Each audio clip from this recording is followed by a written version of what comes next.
Bishop Zach Niringie, one of the most outspoken rights activists, wants the members of parliament who have decided to come out as individuals for the restoration of presidential term limits to remain firm regardless of the political party threats. What the NRM members of parliament should fear is being disciplined by the country. It's really about country. It's not about party. And we really want to say, those of us who speak openly and clear about it, this is not an anti-NRM, anti-government move. No, it's a pro-country. It's about Uganda. He says the term limits is not an issue of NRM, UPC, DP or any other political party, but a national issue.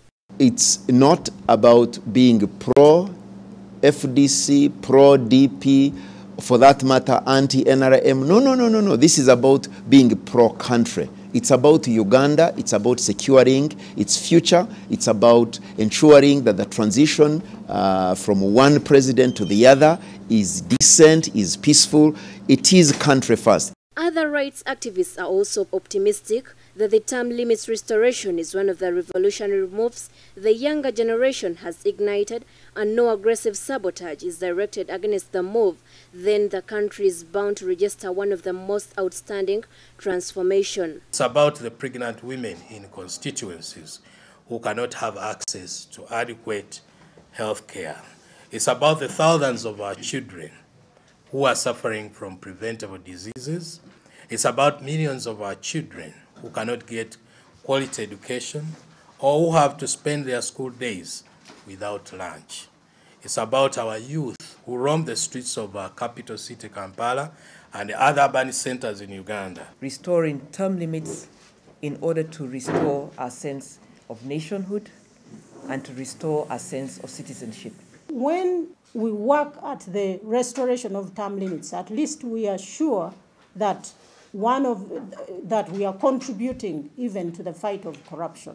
I want a better future for our children. I want to be in my age as I move towards grandchildren and so on. I want to be sure that my grandchildren have a better future.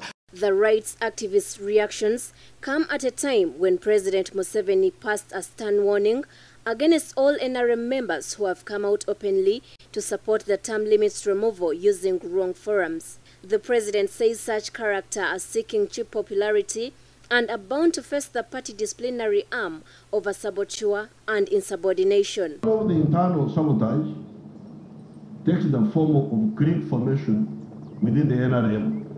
This clique. Discipline within the NRM will be ensured. Those who are in the habit of involving themselves in public acts contrary to the position of the party will not be tolerated.